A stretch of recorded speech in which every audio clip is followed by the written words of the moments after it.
अस्सलामु अलैकुम वरहमतुल्लाहि वबरकातुहू।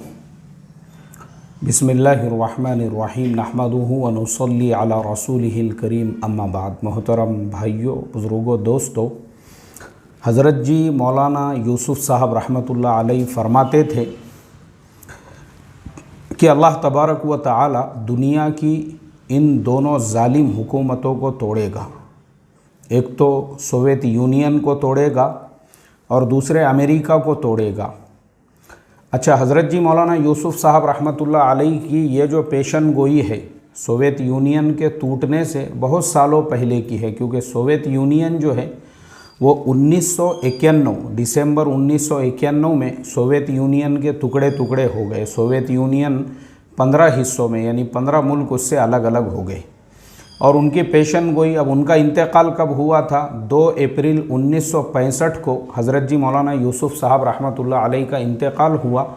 और जिस ज़माने में उन्होंने पेशन गोई दी थी, यानी ये हमारे मुल्क के तक़सीम के बाद का, और जब वो हज़रत जी बने थे यानी अमीर बने थे, वो ज़माना था सेकेंड वर्ल्ड वॉर का।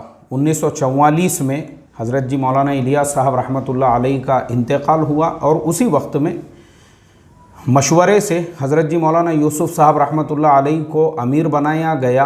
तो इसलिए उस वक्त से 1965 के दरमियान का जो ज़माना था, रशिया में जुल्म व सितम की इंतहा हो चुकी थी। जोसेफ स्टालिन का ज़माना था और तकरीबन 80 लाख लोग जो है उसने यानी 80 लाख लोगों की उसने जानें ले ली।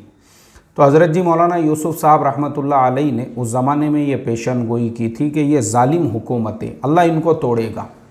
हमारे मौलाना यूनुस साहब रहमतुल्लाह अलैह, ये जो किताब मैं हमेशा सामने रखता हूँ, ये हमारे मौलाना यूनुस साहब रहमतुल्लाह अलैह की सवानें हैं। मैंने या हम लोगों ने हज़रत के सामने, मौलाना यूनुस साहब रहमतुल्लाह अलैह के सामने ये बैठकर बातें सुनी हुई है। मौलाना फरमाते थे कि अल्लाह ने रशिया को तो तोड़ दिया, और रशिया जो है उस ज़माने में जब रशिया के टुकड़े टुकड़े हो गए तो रशिया गुर्बत की निचली सतह पे पहुंच चुका था। लोग वहाँ पे रोटियों को मोहताज हो गए थे।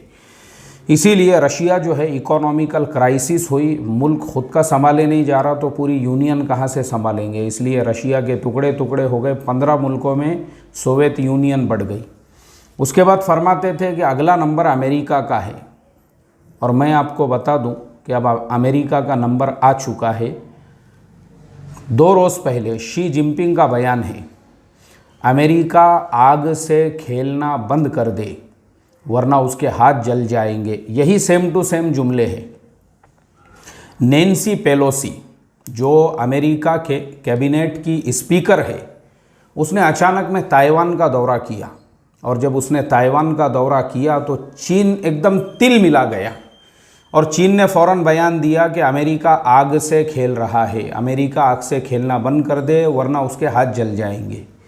चीन ने ऐसा इसलिए कहा क्योंकि ये जो चीन है ये पुराना चीन नहीं है, ये पुराना चाइना नहीं है, ये चीन अब चाइना बन चुका है और ये इतना ताकतवर मुल्क बन चुका है हम और आप सोच भी नहीं सकते हैं। इसीलिए मैं हमेशा एक बात बोलता हूँ कि चाइना की जो पॉलिसीज़ है ना, उसने हर मुल्क के अंदर अपने लोगों को और हर मुल्क में उसके अपने प्रोजेक्ट जो चल रहे हैं और पूरी दुनिया को जो मकरूज़ बना के रखा है, यही सारी उसकी पॉलिसीज़ है। आगे चल के अगर अमेरिका से मुकाबला हो तो कोई उसका साथ देने वाला ना रहे। और उसके बाजू में ही पूरा का पूरा रशिया है। ये दुनिया की 2 सबसे बड़ी ताकतें एक दूसरे के आजू बाजू है। अमेरिका वहाँ से बहुत दूर है। जैसे ही चाइना खड़ा होता है वैसे ही उसके बाजू में रशिया तो समझो ऑलरेडी तैयार है, उसका सवाल ही नहीं पैदा होता। और उधर साइड से नॉर्थ कोरिया को जो पाल रहा है पूरे मुल्क को, उसको चीन पाल रहा है। उस पर तो 50 पाबंदियाँ हैं, लेकिन उस पूरे मुल्क के अंदर किसी किस्म की कोई कमी नहीं है। वहाँ के लोगों के लिए एकदम हाईटेक हॉस्पिटल्स है, कंपनीज़ है, इंडस्ट्रीज़ है, सारी चीज़ें, उनको सारी फैसिलिटीज़ सहूलतें, यहाँ तक के चीन की मदद से नॉर्थ कोरिया भी अपनी जगह पे एक न्यूक्लियर पावर मुल्क और कंट्री बन चुका है। तो ये सारे जो मसाइल है इनको समझने के लिए, देखो ये सब जो चीज़ें होती है ना, ये सब नॉलेज हमको होना ज़रूरी है। अल्लाह के नबी सल्लल्लाहु अलैहि वसल्लम की हदीस है, फरमाया मोमिन वो होता है जो अपने वक्त के सारे हालात की ख़बर रखता है, दुनिया में क्या चल रहा है। अला अन यकूना बसीरम बि ज़मानिही, ये मोमिन की सिफत होती है। सकाळ दुपार संध्याकाळ, सुबह में तोस, दोपहर में गोश और रात को बेहोश, ये मोमिन नहीं है। मोमिन जो है ना गाफिल, मोमिन बदहवास, मोमिन जो है जिसको कुछ पता नहीं है क्या चल रहा है, ये मोमिन की शान नहीं है। मोमिन तो वो है कि ख़ुद कुरान करीम में सूरतुर रूम, अऊज़ु बिल्लाहि मिनश शैतानिर रजीम, बिस्मिल्लाहिर रहमानिर रहीम, अलिफ लाम मीम, गुलिबतिर रूम। ये जो सूरत है, पूरी का पूरी जो सूरत है, रोम कहाँ है? इटली में है। फिर कुरान में उसके नाम पे सूरत क्यों है? इसलिए है कि वो उस ज़माने में दुनिया की ये जो दो सुपर पावर ताकतें हैं, रोम और फारिस यानी ईरान, जो 22 मुल्कों पे उस ज़माने में ईरान का कंट्रोल हुआ करता था, इन दोनों के दरमियान में जो लड़ाइयाँ होती थी, तो रोमी जो है वो अहले किताब यानी ईसाई थे, इसलिए मुसलमानों का झुकाव उनकी तरफ से होता था। तो अल्लाह के नबी सल्लल्लाहु अलैहि वसल्लम को इस चीज़ की फ़िक्र होती थी कि वो जंग के हालात क्या चल रहे हैं। हमारे ज़माने में भी बहुत सारे मुसलमान अपने को क्या करने का, अपना टॉपिक ही नहीं है वो, अपना उन्वान ही नहीं है वो, अपने को क्या लेना देना, ये जो बातें करने वाले लोग हैं, ये बिल्कुल अल्लाह के नबी की इस सुन्नत से हटे हुए और सीरत से हटे हुए लोग हैं। सीरत और सुन्नत ये है कि तुम जिस ज़माने में जी रहे हो, तुम्हारे अतराफ़ में क्या हो रहा है, ज़माने में क्या चल रहा है, हर चीज़ की खबर तुमको होना चाहिए और पता होना चाहिए। तो ये भी जो चीज़ है, ये हम भी इससे जुड़े हुए हैं, हमारा भी इससे ताल्लुक़ है। ये जो हालात अभी नए जो क्रिएट हुए हैं, तो इसलिए ध्यान तवज्जो से सुनो। अब तक जो मैंने सुनाया ये सिर्फ तमहीद थी। अब असली बात यहाँ से शुरू होने वाली है कि ये जो सारे हालात पैदा हुए, इसकी वजह क्या है, इसका रीज़न क्या है कि भाई ताइवान का और चीन का क्या झगड़ा है। अब मैं आपको बता दूं, ये हिस्ट्री हम शुरू करते हैं। ताइवान कोई मुल्क नहीं है, ताइवान का नाम भी चीन ही है। जो चीन है, जिसको हम लोग चीन चाइना कहते हैं, इसका पूरा नाम है पीपल्स रिपब्लिक ऑफ चाइना। ये नाम है उस चाइना का जिसको हम लोग चीन कहते हैं, और ताइवान का जो नाम है सिर्फ रिपब्लिक ऑफ चाइना। दोनों भी चाइना ही हैं, तो दोनों का नाम चाइना है। तो फिर दोनों मुल्क अलग अलग कैसे हुए, वो ताइवान कैसे बना? तो देखो, इसके लिए हमको थोड़ा सा, और मैं बहुत मुख्तसर में आपको बताऊंगा उसकी तारीख़ को। ये समझना बहुत ज़रूरी है कि चाइना में बादशाही हुकूमत हुआ करती थी 1910 और 1911 तक। लेकिन जिन लोगों ने मेरे रशिया के वीडियोस देखे होंगे, अगर नहीं देखे हैं तो आप लोग देख लेना। सोवियत यूनियन की जो मैंने उसमें तारीख़ बताया हूँ, यूक्रेन की वॉर से पहले, वो सारे वीडियोस में आपको वो सारे डिटेल्स मिलेंगे कि वो ज़माना ऐसा था।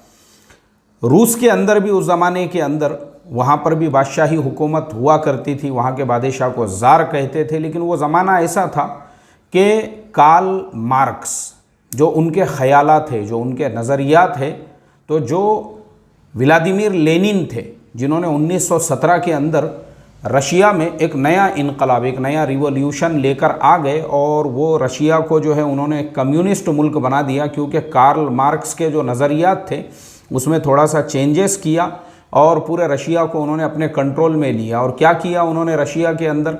रशिया में उन्होंने जो है, जो पहले ऐसा था कि जितने भी बड़े बड़े पैसे वाले हैं, दौलत वाले हैं, सारी कंपनियां, सारी ज़मीनें, खेती बाड़ी उनके पास हुआ करती थी, और गरीबों के पास खाने के लिए भी नहीं रहता था। और गरीब उनके खेतों में 15-15, 18-18 घंटे काम करते थे, और उनको मुश्किल से 2 वक्त का खाना भी नहीं मिलता था। यानी बीमारियां, इफलास, कपड़े नहीं, सर्दी से बचने का सामान नहीं, और मालदार होते जा रहे थे, और बादशाह के ख़जाने में सारी दौलत आती थी। व्लादिमीर लेनिन ने जो कार्ल मार्क्स का नज़रिया था, उस नज़रिए के तहत में जब मुल्क को अपने कंट्रोल में लिया, ज़ार मारा गया, और पूरे मुल्क पे जब इनका कंट्रोल आ गया, तो इन्होंने पूरे मुल्क पूरे जो मुल्क की जितनी भी प्रॉपर्टीज़ थी उसको नेशनलाइज़ किया, और कहा कि पूरे जो कारखाने हैं, पूरी जो ज़मीनें वगैरह सब कुछ है, ये मुल्क का है, ये किसी की प्राइवेट संपत्ति, किसी की प्राइवेट प्रॉपर्टी नहीं है, ये सब मुल्क का है। और इन कंपनियों का में जो काम करेंगे मज़दूर लोग, उनको बराबर से रोज़ी मिलेंगी, उनको बराबर से मजदूरी मिलेगी और उनका एक टाइम तय होगा। इसलिए 8 घंटे, जो आज हम 8 घंटे देखते हैं और हफ्ते में छुट्टी वगैरह, ये पूरा सिस्टम जो है सबसे पहले व्लादिमीर लेनिन ने बनाया। वरना पहले जो है 12-12 घंटे लोग काम करते थे और छुट्टी वगैरह कुछ नहीं होती थी। लेकिन व्लादिमीर लेनिन ने ये सिस्टम बनाया कि मज़दूर लोग जो है सिर्फ 8 घंटे काम करेंगे, फिर दूसरी शिफ्ट होगी और इसी तरह से उनको हफ्ते में छुट्टी होंगी। तो अब व्लादिमीर लेनिन के जो उन्होंने रशिया में इनकलाब लेकर आए थे, उससे रशिया के हालात बदल गए। अब जो गरीब थे उनके पास भी पैसा आने लगा और उनके भी घरों में जो है भरपूर खाना वगैरह, वरना पहले एक एक कमरे में जो है 50-50 लोगों को रखा जाता था, मज़दूरों को, बड़े बुरे हालात थे। अब उसके बाद में जब वो व्लादिमीर लेनिन ने जो है ये फार्मूले को सक्सेस करके दिखाया, तो उसके बाद जो बाकी मुल्क थे, क्योंकि चाइना का सबसे बड़ा बॉर्डर जो है वो रशिया से मिलता है, तो चाइना के अंदर भी उस वक्त में बादशाही हुकूमत हुआ करती थी। और आपको इंतहाई हैरत होंगी ये सुनकर कि चाइना का जो आखिरी बादशाह था उसकी उम्र थी सिर्फ 4 साल, यानी कोई बचा हुआ ही नहीं था बादशाह के ख़ानदान से, एक बच्चा बचा हुआ था जिसको कुर्सी पे बिठाया गया था। तो चाइना में भी हलचल शुरू हो गई इनकलाब की, रिवॉल्यूशन की। और चाइना में जब ये इनकलाब की, रिवॉल्यूशन की के लिए जब लोग जो है इस तरह से कोशिशें करने लगे, तो चाइना में 2 पार्टियां थी, एक थी नेशनलिस्ट पार्टी और दूसरी थी कम्युनिस्ट पार्टी। यानी कम्युनिस्ट पार्टी जो है ये वही कम्युनिस्ट पार्टी है जिसकी आज भी चाइना के अंदर हुकूमत है। और ये जो पार्टी थी, ये लोग चाहते थे कि जैसा रशिया को पूरी तरह से व्लादिमीर लेनिन ने अपने कंट्रोल में लिया और वहाँ के हालात बदल दिए, चाइना को भी हम लोग उसी तरह से बदल देंगे। बादशाह की हुकूमत वगैरह ख़त्म हो गई और ये सारे हालात का फ़ायदा उठाया जापान ने, और जापान ने भी जो है चाइना के ऊपर उधर से हमला कर दिया। और एक तरफ से जो है जापान का चाइना पे कब्ज़ा हो गया, दूसरी तरफ से जो है ये पार्टियों में आपस में रस्साकशी चलता रहा सेकेंड वर्ल्ड वॉर तक। और इसी दरमियान में जो माओ जेडोंग जो है, माओ जेडोंग जो चाइना के सबसे बड़े लीडर, जैसे वहाँ के गांधी वो कहलाते हैं और उनको वहाँ का सबसे बड़ा लीडर समझा जाता है। और उन्हीं को जो है यानी क्या कहेंगे उसे, जो रिवॉल्यूशन आया, चाइनीज़ रिवॉल्यूशन, और जो चाइना के अंदर इनकलाब आया, उसका उनको जो है फादर ऑफ नेशन कहते हैं। तो माओ जेडोंग जो थे वो इसी कोशिश के अंदर लगे हुए थे कि किसी तरह से पूरे चाइना में कम्युनिस्ट निज़ाम कायम हो। तो अब इनके पास यहाँ पे 3 तरह की लड़ाइयाँ चल रही थी। एक तरफ तो जो है ये लोग जापान से लड़ रहे थे और दूसरी तरफ नेशनलिस्ट और कम्युनिस्ट दोनों आपस में लड़ रहे थे। 3 तरह की यहाँ पे जब जंग चल रही थी, इसी दरमियान में क्या हो गया, अच्छा जापान का जो तसल्लुत है, मैं हमेशा मिसाल देता हूँ और इस पे भी मेरे मुस्तकिल वीडियोज़ हैं। जापान का अगर आप नक्शा देखोगे तो वो इतना छोटा है, यानी जितना बड़ा हमारा महाराष्ट्र है, मैं समझता हूँ उससे भी छोटा जापान का नक्शा है, क्योंकि वो समंदर के अंदर कई हिस्सों के अंदर बटा हुआ है। लेकिन जापान इतना लड़ने और झगड़ने वाला मुल्क था, कोरिया पे उनका कब्ज़ा था, ज़माने तक उनका कोरिया पे, कोरिया वाले इतने चिढ़ते हैं, इतने गुस्से में, क्योंकि मैं 2 मरतबा कोरिया जाकर आया हूँ, तो मुझे पता है कोरिया वालों के सामने आप दुनिया के किसी भी मुल्क का नाम ले लोगे तो वो कोई उनके तरफ से रिएक्शन नहीं रहेगा। लेकिन जापान का नाम आते ही उनके चेहरों का रंग बदल जाता है। वो लोग बोलते नहीं, जापान का बिल्कुल नाम नहीं लेना, इन्होंने हमारे ऊपर बहुत जुल्म किए, क्योंकि जापान कोरिया को लगा हुआ है।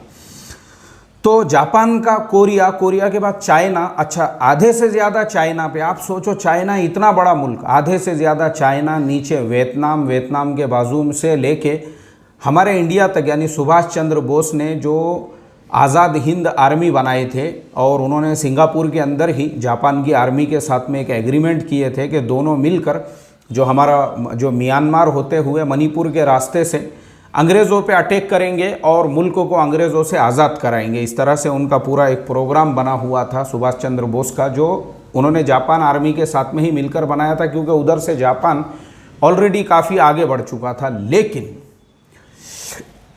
जब जापान के हिरोशिमा और नागासाकी के ऊपर अमेरिका ने एटमी बम गिरा दिए, उसके बाद फिर जापान ने सरेंडर कर दिया। वो एटमी बमों और वो सरेंडर का जो एग्रीमेंट बना था उसमें यही लिखा हुआ था कि जापान अपनी आर्मी अब नहीं बनाएगा, जापान के पास न्यूक्लियर बम्स नहीं रहेंगे, जापान को बहुत सारे रिस्ट्रिक्शंस, पाबंदियाँ लगाई गई और ये जितने इलाकों पे जापान का कब्ज़ा है जापान पीछे हटेगा। वो तो उसको हटना ही था क्योंकि उसका अपना ही मुल्क बर्बाद हो रहा था और इधर वो दूसरे मुल्कों पे कब्ज़े कर रहा था। तो जापान ने ताइवान को जापान ने जो है वियतनाम को छोड़ दिया। उसके बाद में जो चाइना से जब वो वापस जाने लगा तो चाइना के अंदर अब ये जो दोनों पार्टियां हैं इनमें जिनमें रस्साकशी चल रही थी, तो जो नेशनलिस्ट पार्टी थी इन लोगों इलेक्शन के अंदर ये लोग ऑलरेडी ताइवान में जीते हुए थे और ताइवान इनके कब्ज़े में था। और बाकी जो ये पार्टी है कम्युनिस्ट पार्टी थी जो माओ जेडोंग की, उन लोगों का चाइना के बहुत से इलाकों पे कब्ज़ा था। अब दोनों पार्टियों में हुकूमत हासिल करने को लेके आपस में झगड़ने लगे। वो जापान तो चला गया अपना बोरिया बिस्तर लपेट के, लेकिन इनमें जो लड़ाइयाँ हुई, अब आप अंदाज़ा लगाओ कि इनमें आपस में जो दुश्मनियाँ थी इतनी ख़तरनाक थी कि ये जो नेशनलिस्ट पार्टी थी जो ताइवान का जो जजीरा है जहाँ वहाँ पे ये जो इलेक्शन जीत के आए थे और बाकी चाइना में भी कुछ इलाकों में इन्होंने जीता था, इन्होंने कम्युनिस्ट लोगों के गांवों को जलाना शुरू किया। तो मैं पढ़ रहा था, मैंने सर पे हाथ लगाया, इन्होंने एक पूरा गांव जलाए जिसमें 5000 लोग जिंदा जल गए, मर्द औरतें बच्चे, उनको जिंदा जला दिए इन्होंने, नेशनलिस्ट पार्टी वालों ने। अब इनमें ऐसी दुश्मनी हो गई थी कि या तो चाइना में कोई नेशनलिस्ट है या तो कम्युनिस्ट है, बस इस तरह से दोनों में जो दुश्मनियाँ थी दोनों एक दूसरे की जान के दुश्मन बन गए। लेकिन अक्सर मुल्क जो था हर एक के सामने रशिया था कि भाई जैसे रशिया तरक्की कर रहा है और रशिया में जिस तरह से जो है कम्युनिस्ट रिवॉल्यूशन आने के बाद में लोगों की गरीबी दूर हो गई और लोगों के हालात सुधर गए, ऐसे ही चाइना में भी हमने कम्युनिस्ट पार्टी को सपोर्ट करना चाहिए। इसलिए माओ जेडोंग जो थे उन्होंने बहुत ज़्यादा जुल्म और सितम किया ऐसे नेशनलिस्ट पार्टी वालों पे भी, और मुल्क पूरा जो है माओ जेडोंग की तरफ से हो गया। अब जो बचे कुचे नेशनलिस्ट थे, क्योंकि उनकी हुकूमत ऑलरेडी ताइवान के अंदर थी, तो इसलिए वो अपना बोरिया बिस्तर लपेट के उन्होंने चाइना से रवानगी के आदाब ले लिए और सब ताइवान में चले गए। चाइना भी खामोश हो गया और ये जो बाकी माओ जेडोंग भी खामोश हो गए। उन्होंने कहा चलो ये जो अपना बाकी मुल्क है यहाँ पर जो है हम लोग पहले अपनी हुकूमत को स्टेबल करते हैं, ताइवान को बाद में देखेंगे, क्योंकि नेशनलिस्ट पार्टी वहाँ पे अगर जीत गई है इलेक्शन तो ठीक है। मतलब ये मिसाल ऐसी ही हो गई जैसे हमारे भारत के अंदर हम स्टेट्स में इलेक्शंस जीतते हैं, एक स्टेट के अंदर एक पार्टी ने जीती तो दूसरे स्टेट में दूसरी पार्टी, ऐसे ही चाइना और जो ताइवान है वो उसका एक स्टेट था। तो लेकिन ताइवान में नेशनलिस्ट पार्टियों का जब कब्ज़ा यानी वो पूरे वहाँ जमा हो गए तो वो अपने एतबार से काम करने लगे और फिर उन्होंने अपनी करेंसी बना ली। चाइना ने उसमें कोई ऑब्जेक्शन नहीं लिया। वो जो है इसीलिए पूरी दुनिया के अंदर, अभी मैं आपको बता दूं, आप अगर हमारे हिंदी न्यूज़ चैनलों पे जाकर देखोगे तो हमारे चैनल जो है ना चाइना के ख़िलाफ़ बोलने में लगे हुए हैं और चाइना को जो है ताइवान ऐसा कर देगा, ताइवान, अरे तुमको पहले अपने देश की जो है ना, मैं हमेशा बोलता हूँ, मैंने लुलु मॉल के केस में भी यही कहा था कि हमारे ये जो अनपढ़ और इलिटरेट और जाहिल और अनएजुकेटेड जो न्यूज़ एंकर्स है, सिर्फ इनको चिल्लाना आता है और इनका जो सिलेक्शन होता है सिर्फ इनकी आवाज़ के बुनियाद पर, इनको आता जाता कितना है वो उससे उनको कोई लेना देना नहीं है उनके चैनलों के मालिकों को। इसीलिए इन बेवकूफ़ों को ये भी पता नहीं है कि ख़ुद हमारा जो भारत देश है वो ख़ुद चाइना के साथ में है इस पॉलिसी के अंदर। आज तक इंडिया ने भी जो है ना ताइवान को कोई अलग मुल्क नहीं माना, किसी ने भी नहीं माना है ना, अमेरिकन कोई भी उनको अलग मुल्क नहीं मानता है।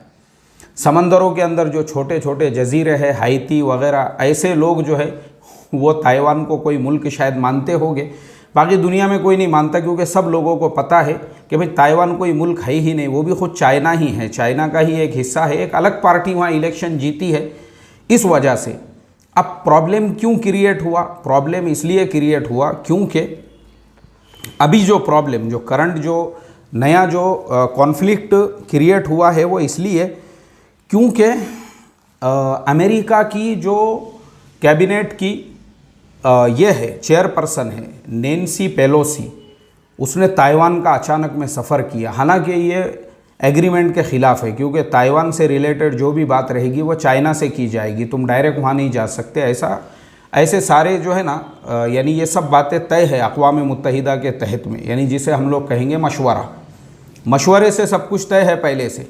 अब अगर कोई मशवरे की खिलाफ वर्जी कर रहा है, यानी बग़ैर रुख लिए कहीं सफ़र कर रहा है, तो एक सरासर मशवरे की खिलाफ वर्जी है कि भाई जब तय है पहले से अक़वाम मुत्तहिदा यूनाइटेड नेशन में, इसीलिए ताइवान की एम्बेसी किसी भी दुनिया के किसी मुल्क में नहीं है, ना उनका कॉन्सुलेट है, कुछ नहीं है, क्योंकि वो मुल्क ही नहीं है, चाइना का एक हिस्सा है वो। और तुम अगर डायरेक्ट जो है वहाँ से जाके वो नैन्सी पेलोसी अगर चाइना में जाती है तो उसके सिर्फ 30 मिनट के बाद में शी जिनपिंग का बयान आया।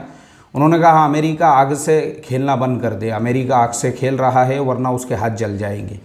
ये इन्होंने इसलिए कहा है क्योंकि अमेरिका की गलती है ये। अमेरिका इससे पहले भी 3 मरतबा चीन से हार चुका है तारीख़ को अगर हम उठा के, क्योंकि चाइना पहले बहुत गरीब मुल्क था, इसलिए था उन्होंने अपनी पूरी ताकत जो है ना वो अमेरिका से लड़ने में खर्च कर दी थी। सबसे पहली जो लड़ाई थी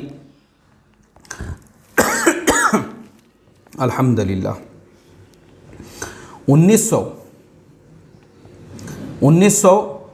15 अगस्त 1948 को कोरिया आज़ाद हुआ।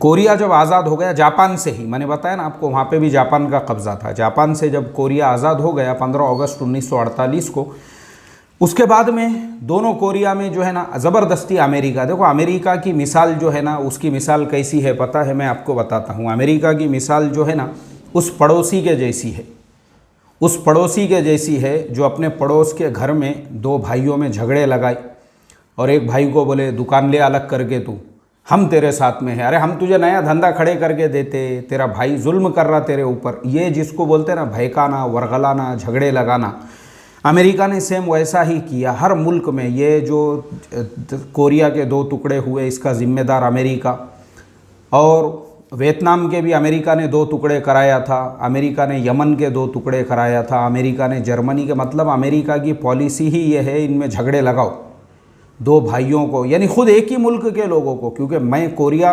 अभी आधा घंटा पहले ही असर मगरिब के दरमियान में ही अभी कोरिया वालों से मेरी जो है इस पे वीडियो कॉन्फ्रेंसिंग में बात हुई, क्योंकि कल हमारी मीटिंग है उससे रिलेटेड।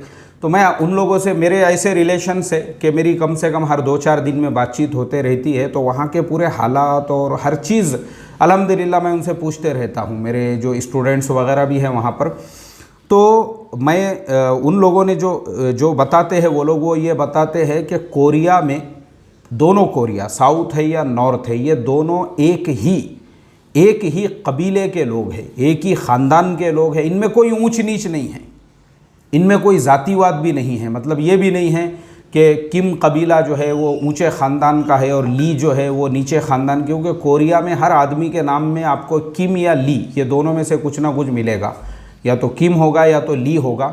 इस तरह से जैसे हम अपने नामों के अंदर मोहम्मद और अली ये लगाते हैं, या तो शुरू में मोहम्मद होगा या आखिर में अली होगा। इस तरह से कोरिया में जो है ना, तो वो लोग बताते हैं कि हम एक ही कबीला है, एक ही ख़ानदान है, यानी किम जोंग उन भी जो है वो कोई हमारा दुश्मन नहीं है, वो हमारे ही ख़ानदान का है। पूरी दुनिया के अंदर कोरियन ज़ुबान बोलने वाले हम एक ही लोग हैं, दोनों मुल्क जो बोलते हैं इनके, हमारे अलावा कोई नहीं बोलता। हमारा ख़ानदान एक, हमारी बिरादरी एक, सब कुछ एक है। हमारे यहाँ ऊंच नीच भी नहीं है कि ये ऊंचे है तो वो नीचे है। लेकिन हमारे दरमियान में झगड़े यानी हमारे उनके मुल्क को अमेरिका ने तोड़ दिया, वहाँ जाके ज़बरदस्ती झगड़े लगा के उनमें जो है इस तरह से। तो अमेरिका की ये फितरत है पहले से ही, लोगों के आपस में झगड़े लगाओ, और झगड़े लगाने के बाद में जो है एक आधे का हमदर्द बन के ज़बरदस्ती उनका मसीहा बन के जो है वो बन गए हुए हैं। उनके जो है बड़े और उनके मोहसिन बनने का अमेरिका को पहले से शौक़ है। तो अमेरिका अपना जो सिक्का जमाने के चक्कर में, तो इसीलिए अमेरिका ने ये सारे मुल्कों के टुकड़े टुकड़े कराया था। तो चाइना ने क्या किया, अपने आप को मजबूत किया। तो अमेरिका ने जब कोरिया आज़ाद होने के बाद जब साउथ वालों के साथ में मिल के, नॉर्थ वाले जो है किम जोंग उनके जो दादा थे उनका नाम था किम इल संग, तो किम इल संग जो थे, जो किम जोंग उनके जो दादा, असल में कोरिया को उन्होंने जापान से आज़ाद कराए थे। और उन्होंने आज़ाद कराने के बाद में फिर रशिया और चाइना के साथ मिलकर वो ये चाहते थे कि पूरे कोरिया में हम भी कम्युनिस्ट वाला निज़ाम कायम करें, और उन्होंने अपने यहाँ पे किया। हम जो ख़बरों में देखते हैं ना, नॉर्थ कोरिया में ऐसा हो रहा है वैसा, सब झूठी खबरें हैं। वो नॉर्थ कोरिया के लोग इतने खुशहाल हैं, नॉर्थ कोरिया के हर आदमी के पास में उसकी अपनी ज़मीन है, उसको गवर्नमेंट की तरफ से घर है, वहाँ पे कोई भी इंसान वो भूखा नहीं है, वहाँ पे कोई भी इंसान बेघर नहीं है, वहाँ पे एजुकेशन फ्री है ग्रेजुएशन तक, हर चीज़ की सहूलत और फैसिलिटीज़ है। लेकिन हमारे यहाँ एक गलत इमेज, और इस इमेज के पीछे कौन है? अमेरिका, ताकि दुनिया को जो है ना नॉर्थ कोरिया के ख़िलाफ़ में वरगला सके। इसीलिए पिछले 2 साल पहले एक मूवी बनी थी हॉलीवुड के अंदर किम जोंग उनके ख़िलाफ़ में, और उसको बनाया था सोनी पिक्चर्स ने। तो उसके अंदर जो है उसकी इमेज एकदम जालिम, जाबिर और क्लियर उन्होंने बताए थे। तो इन्होंने क्या किए, इन्होंने जो है सोनी पिक्चर्स के जितने भी सर्वर्स थे उसके ऊपर अटैक किया और उसके पूरे स्टूडियो को उन्होंने उड़ा दिया। उन्होंने कहा कि तुम अगर हमारी इमेज ख़राब करने जाओगे तो हम तुम्हारे स्टूडियो भी नहीं रहने देंगे। वो बाद में मूवी रिलीज़ ही नहीं हुई, वो किम जोंग उनके ख़िलाफ़ में इन्होंने बनाए थे। तो अमेरिका की ये पॉलिसी होती है। मैं इसीलिए मुसलमानों को हमेशा ये नसीहत करता हूँ कि चाइना के ख़िलाफ़ भी जो अमेरिका इस तरह का प्रोपेगंडा करता है ना कि चाइना मुसलमानों पे जुल्म कर रहा है, ऐसा कुछ नहीं है। चाइना के मुसलमान जितने खुशहाल है आप सोच भी नहीं सकते। हर एक के पास कार है, हर एक के पास बंगला है, हर एक के पास जॉब है, हर एक के पास इतनी खुशहाल ज़िंदगी। वहाँ कोई मुसलमान झोपड़पट्टियों में नहीं रहता। वहाँ पे मेरे इस उन्वान पे काफ़ी बयानात हो चुके हैं, अभी मैं और वो टॉपिक को रिपीट करना नहीं चाहता हूँ। मुझे पता है अमेरिका को तो वहाँ पैर रखने भी नहीं देते वो। ना अमेरिका का गूगल है, ना अमेरिका का यूट्यूब है, ना अमेरिका का फेसबुक है, ना व्हाट्सअप है, ना CNN है, ना BBC, कोई नहीं है। अगर उनको पता भी चला कि कोई मोबाइल से वहाँ पे वीडियो शूट कर रहा है या कुछ ले रहा है, फ़ौरन उसको गिरफ्तार करके सीधा GPL दे के रवानगी के आदाब वो लोग वहाँ से दे देते हैं। इतना ख़तरनाक है चाइना के अंदर जो है। और मुसलमानों को इतनी आज़ादी है वहाँ पे, माशाल्लाह बड़ी बड़ी मस्जिदें हैं वहाँ आज तक कभी किसी मस्जिद पे बुलडोज़र नहीं चला। बल्कि गवर्नमेंट ने जो मस्जिदें कॉरपोरेशन की बगैर परमिशन के भी बांधी गई थी उसको भी परमिशन दे दिया। इसीलिए 1991 में जिस वक्त में सोवियत यूनियन जब टूटा था तो चाइना में ऑफिशियली सिर्फ 10,000 मस्जिदें थी, और आज चाइना के अंदर 35,000 मस्जिदें ऑफिशियल है, ऑफिशियल, जिनको गुंबद मनारा बना हुआ है और जो गवर्नमेंट के पेपरों में मस्जिद के नाम से रजिस्टर्ड है। यह है चाइना। ये आपको नहीं बताएंगा अमेरिका, लेकिन वो अपने स्टूडियो में वो तस्वीरें बनाएंगे और वीडियो शूटिंग करेंगे कि उइगर मुसलमानों पे ऐसा जुल्म हो रहा है। और मुसलमान हमारे यहाँ पे जो झोपड़पट्टियों में रहने वाले हैं, जिनको बाजू के गली की का ख़बर नहीं हुआ, ऐसी ख़बरें पढ़ के चाइना में जुल्म हो रहा है। अरे तुमको मालूम ही नहीं है ये सियासत कि अमेरिका जो है ना इस तरह से दुनिया भर के मुसलमानों को भी चाइना के ख़िलाफ़ खड़े करना चाहता है। और ये पॉलिसी पूरी दुनिया के मुसलमान बड़े बड़े लीडरों को समझती है, इसलिए आज तक कभी कोई कुछ नहीं बोलता है। उनको सबको मालूम है ये सब चीज़ें। लेकिन हम गली महल्ले में बैठ के अपने झोपड़पट्टी में ही 3-3 फीट जो है कुदिया मार रहे, उछल रहे चाइना के ख़िलाफ़। तो ये हमारा प्रॉब्लम है। तो इसके लिए अमेरिका जो है ना इससे पहले हार चुका है। जब कोरिया जो दोनों कोरिया का मसला था, फिर पूरी चाइना ने अपनी ताकत लगा दिया नॉर्थ कोरिया के साथ में। फिर एग्रीमेंट्स वगैरह हुए 1952 में, दोनों को अलग अलग कर दिया गया, दोनों अलग अलग हो गए। किसकी वजह से? अमेरिका की वजह से। ऐसे ही वियतनाम के अंदर ज़बरदस्ती जो है ना, वियतनाम चाइना के करीब में है। वियतनाम और चाइना के बीच में जो है ना नॉर्मली ट्रेनें चलती है, बसें चलती है, अभी भी, आज भी। तो चाइना का पूरा सपोर्ट था वियतनाम को। अमेरिका घुस गया पीछे से, वहाँ के लोगों को वरगलाने, भड़काने। अरे हम हैं ना तुम्हारे साथ में, बढ़ो आगे तुम। हमारे मौलाना यूनुस साहब रहमतुल्लाह अलैह एक मिसाल देते थे, बोले हाथी जब चलता है ना तो कुत्ते भौंकते रहते हैं बोले, और उसमें भी एक जो सबसे छोटा कुत्ता रहता ना, कूं कूं कूं करता और पीछे देखता बोले अपने बॉस को, अपने सारे जो कुत्तों का झुंड उसके साथ में। वो बोलते चल बेटा चल, तू आगे चलते रहे, हम है ना तेरे पीछे। सेम अमेरिका ने कोरिया में भी ऐसा ही किया और वियतनाम में भी वैसा ही किया।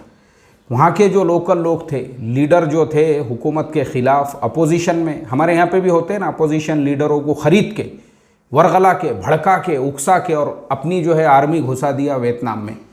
सबसे ज़्यादा अमेरिका का नुकसान हुआ वियतनाम में, जलील हुआ, खार हुआ, बर्बाद हो गया। हज़ारों आर्मी के जवान मारे गए उसके, और हज़ारों लंगड़े लूले हो गए।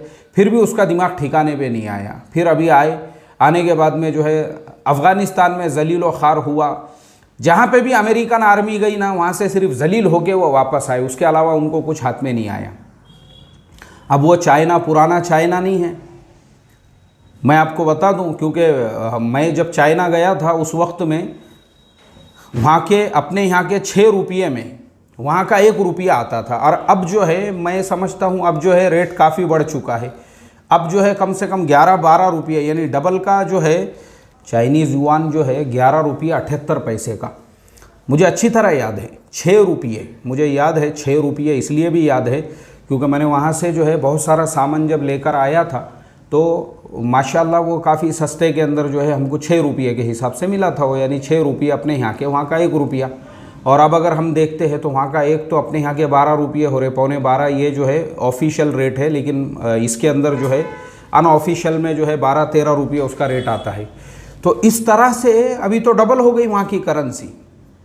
अब आप अंदाज़ा लगा सकते चाइना वो पुराना चाइना नहीं रहा, बल्कि इतना स्ट्रॉन्ग हो चुका है वहाँ की इकोनॉमी, वहाँ की जो कंडीशन, और अब ऐसे ऐसे उसने हथियार बनाए और दुनिया भर को उसने कर्जा दे दिया।